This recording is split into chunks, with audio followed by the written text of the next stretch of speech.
Hey guys, I'm Dave and welcome to the Trull Gallery. Today we're talking about why you might want to add some digital calipers to your marking and measuring tools.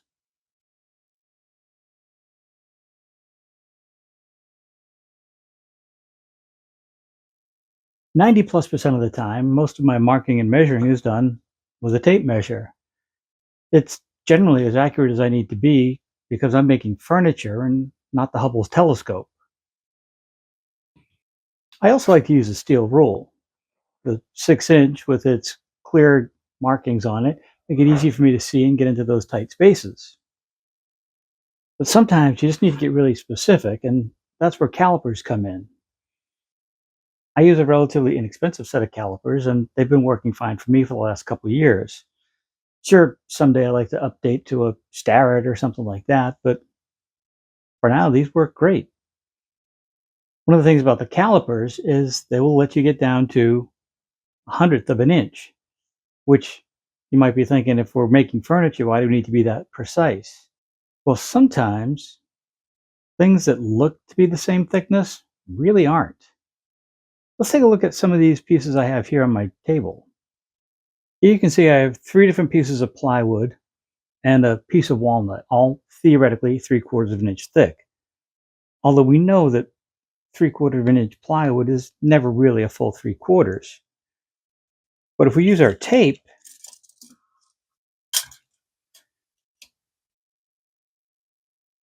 that's about a 32nd under. That's about a 32nd under. And that's about a 32nd under. So they're all the same thickness. Or are they? If we check with our calipers, we'll start with this piece of Baltic birch that I have. And that's coming in at 0.72 of an inch. And it's always good to check in a few spots. You can see at one point it came out at 0.73. But 0.72 is pretty close.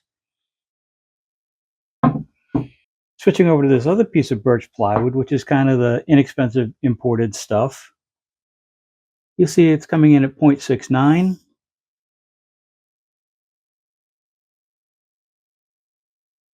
So a little bit thinner, 3/100ths of an inch thinner than the Baltic birch. Got a nice piece of red oak ply here. And that's coming in at 0.74. 0.74.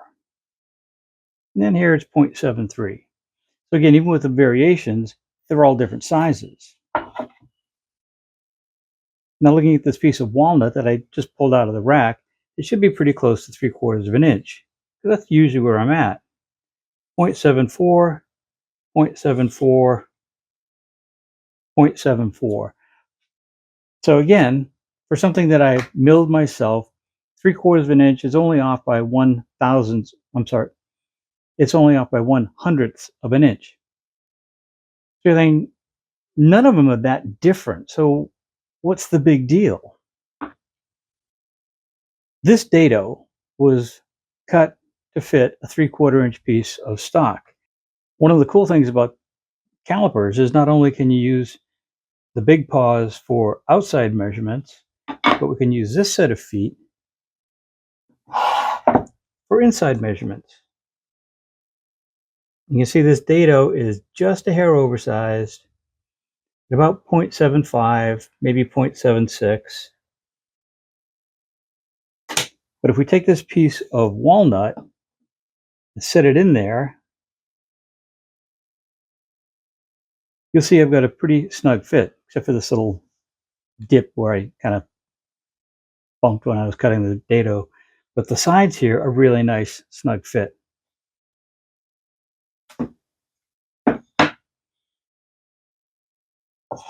The red oak, which is the thickest of the pieces, you see I've got a little bit more play, but still you could get away with this.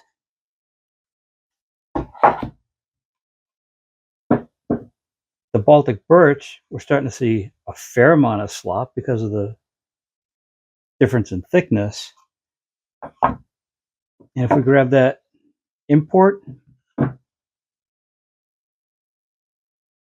this would be totally unacceptable for furniture grade joinery. And one of the other things that's really cool about these calipers, so we've mentioned the outside dimensions, the inside dimensions. What if you want to check the depth of something? That you can't do it this way.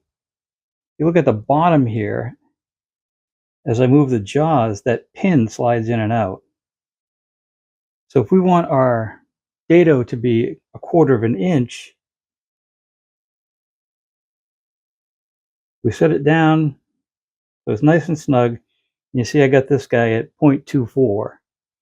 Not perfect, but pretty close. You can see we can measure outside, inside, and depth. And these are really handy. Sure, you can also measure your depth of your dado with a steel rule. But again, it's not going to be as specific. So by having the ability to measure outside dimensions, inside dimensions, and depth, you can measure all kinds of things very easily. And don't worry if you work in metric, because most of them also have an inch metric scale. So you can switch between the two, or just set on inch all the time, or set on metric all the time. And there are times, don't take away my American card, but there are times where the math is just way easier doing everything in the metric system. If I'm working in inches, my brain is thinking in fractions, not decimals. So to help with that, I keep this sheet around that helps me translate from decimals to fractions. Sure, when you're working at 3/4 of an inch, you know that's 0.75, but some of the other decimals don't quickly translate in the mind. So this sheet is a quick reference to translate those decimals to fractions or vice versa. I just wanted to toss out a quick video to talk about why maybe an inexpensive pair of calipers will help you in your layout work as well. Sure, a tape or a steel rule can be used most of the time, but every once in a while, you just need to know exactly how big your piece is. I'd love to hear your thoughts on this video. Do you use a tape, steel rule, and calipers? One of them, two of them, all three? Drop them in the comments below. I'd love to hear. If you enjoyed this video, maybe give us a thumbs up and share it with friends. If you haven't already, maybe it's time to hit that subscribe button and the little bell so you get notified each time I put out a new video. I'm still pretty limited because of this guy, but I have some range of motion at the moment, and we're making progress. Think I know what's coming up next because it's supposed to be delivered in a day or two, but we'll just keep that as a surprise just in case. So until then, have a great day, stay safe, and we'll see you soon.